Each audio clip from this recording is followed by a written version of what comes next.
জাহিদ ভাই, আপনি বলবেন যে এখন পর্যন্ত একটা নির্বাচন সুষ্ঠু করবার জন্য যে সমস্ত আয়োজন দরকার সে সমস্ত আয়োজন দেখেন কিনা? একটা অভ্যুত্থান পরবর্তী দেশে যে সমস্যাগুলো হয়, মানে অস্ত্র লুট হয়ে গেছে, বিভিন্ন গ্রুপ দ্বারায় উপগ্রুপ দ্বারায়, তারা এখন পর্যন্ত আছে, প্রতিবেশী রাষ্ট্র আছে, ওখানে তাদের এখান থেকে পালিয়ে যাওয়া ফ্যাসিস্টরা আছে, প্রত্যেকে যে এই নির্বাচনের জন্য বড় ধরনের হুমকি, সেই হুমকি মোকাবেলা করবার মতো এই মহাসাগর, হুমকির যে মহাসাগর, এইটা অতিক্রম করার মতো সরকারের কাছে কি জাহাজ আছে নাকি ডিঙ্গি নৌকা আছে? দুটো এক্সট্রিম বলছেন, মাঝামাঝি কিছু একটা আছে আমার মনে হয়। মানে এটা একেবারে ডিঙ্গি নৌকা আমি বলবো না। আচ্ছা, আমরা এভাবে যদি খেয়াল করি, এই সরকার যে চ্যালেঞ্জ নিয়ে ক্ষমতায় এসেছিল, সেই চ্যালেঞ্জ সব প্রবলেমের পরও, মানে আমরা জানি পোস্ট আপরাইজিং কি হয় না হয়, আইন শৃঙ্খলার ক্ষেত্রে আরও অনেক ভালো করার সুযোগ ছিল।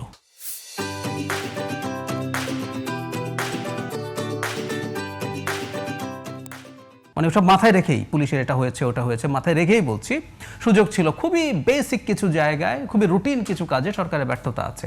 ওগুলো যদি ঠিকঠাক মতো হতো এখন কিন্তু পরিস্থিতি ভিন্ন হতে পারতো। এটা আমি একমতে যে আপনার যে অনাস্থা তৈরি হচ্ছে সেটার কারণ এটা। এখন আমি এটাকে যেভাবে দেখি, মানে আমাদের পুলিশ দিয়ে আসলে খুব ভালো আইন শৃঙ্খলা রক্ষা এবারকার নির্বাচন অন্তত করা যাবে বলে আমি মনে করি না। আচ্ছা, এখন নির্বাচনকে সামনে রেখে সোফার যে ফেইলিয়ার আছে, এটা মানে আপনি আগ পর্যন্ত বা এখন পর্যন্ত এটাকে ডিঙ্গি নৌকা বলতে পারেন, কিন্তু আমার জায়গাটা বলি নির্বাচনের আগে আগে সম্ভবত এটা মাঝামাঝি বিরাট জাহাজ ডিঙ্গি নৌকার একটা লঞ্চ টঞ্চ টাইপের কিছু হয়ে যেতে পারে। কারণ হচ্ছে আশা করছি কেন, সেটা একটা যৌক্তিক কারণ আছে, সেটা একটু বলি। সেটা হচ্ছে সেনাবাহিনীর ডেপ্লয়মেন্ট 3 গুণ হবে। এখন আপনি বলবেন যে অ্যারাউন্ড 30,000 সম্ভবত আছে, এটা 90,000 বা 1 লাখ হয়ে যাবে। এতদিন তো রাজ্জাকি ভাই যেটা বলেন ম্যাজিস্ট্রেসি পাওয়ার নিয়ে ছিল, আমরা এই আলাপগুলো করছি, এটা সেনাবাহিনীর জন্য আসলে খুবই রেসপেক্টের ব্যাপার না যে এগুলো যখন বিব্রতকর নিশ্চয়ই, যে আপনি তো মাঠে আছেন, আপনার ইমেজটা তো আপনাকে দেখতে হবে। কিন্তু আমি যে কথাটা বলছি, ধরুন সরকার নিজে, ইভেন সেনাবাহিনী, এই নির্বাচন যদি ঠিকঠাক মতো না হয়, এখন সেনাবাহিনী সরকারের পার্ট, কিন্তু এই সেনাবাহিনী 5 অগাস্ট থেকে শুরু করে তার একটা ভিন্ন জায়গা তৈরি হয়েছে। খেয়াল করবেন শেখ হাসিনার পতনের পর ডক্টর ইউনূস শপথ নেওয়ার আগ পর্যন্ত এক ধরনের ড্রাইভিং সিটে কে ছিলেন? Military chief. উনি সবার মধ্যে মধ্যস্থতা করার চেষ্টা করেছেন। উনি নির্বাচনের কথা বারবার বলেছেন। এটা নিয়ে কেউ প্রশ্ন করেছে যে তিনি এভাবে বলতে পারেন কিনা, আমি প্রশ্ন নিয়ে আজকে ডিবেট করছি না, কিন্তু করেছেন তো সুতরাং এটা প্রত্যেকের ইমেজেরও প্রশ্ন। আমাদের সেনাবাহিনী দিনের শেষে এই দেশের জনগণের কাছে কতটুকু আস্থার জায়গা হবে সেটা কিন্তু এই নির্বাচনে নির্ধারিত হবে। ফলে আমি মনে করি যে নির্বাচন সামনে রেখে যা আমরা এক্সপেক্ট করছি সেটা তো হবে না, এটা হয় না। এবং এটাও আরেকটা মানতে হবে, অভ্যুত্থান পরবর্তী দেশে নির্বাচন খুব শান্তিপূর্ণ, খুব ভালো হয় না, হবে না। আমরা কিন্তু এখনো, আমি তো সেটাই বললাম, আমরা যে মধ্যপ্রাচ্যের কথা চিন্তা করি, আমরা কিন্তু এখনো, বরং আমি এটা প্রশংসা করি, এখন পর্যন্ত আমরা খারাপের দিকে যাওয়া শুরু করেছি। দেশগুলোতে স্বৈরাচার বিরোধী লড়াই যারা করেছে তাদের মধ্যে যে লেভেলের ফাইট শুরু হয়ে গেছে, আমরা কিন্তু কোনো একটা দেশের সাথে যদি তুলনা করি, যে কোনো দেশ ভালো ছিলাম, এখন পর্যন্ত আছি, কিন্তু ওইটুকু যদি না যাই, মানে আমাদের মধ্যে এখন পর্যন্ত ডিবেট আছে, কিছুটা সংঘাত আছে, সহিংসতা মেজর হয় নাই, সহিংসতা নাই, সো ওইটুকুও যদি থাকে, নির্বাচন খুব বেশি কেওটিক হবে আমি আবার সেটা মনে করি না। কারণ সবাই যদি দিনের শেষে এটা বোঝে যে আমাদের তো আসলে যত যাই চিন্তা করি না কেন, এটা 1/11 অভিজ্ঞতা কিন্তু বেশি দূরের না। যারা মনে করেছিল যে তাদের আন্দোলনের ফসল তারাও যে খুব শান্তিতে ছিল, তা কিন্তু না।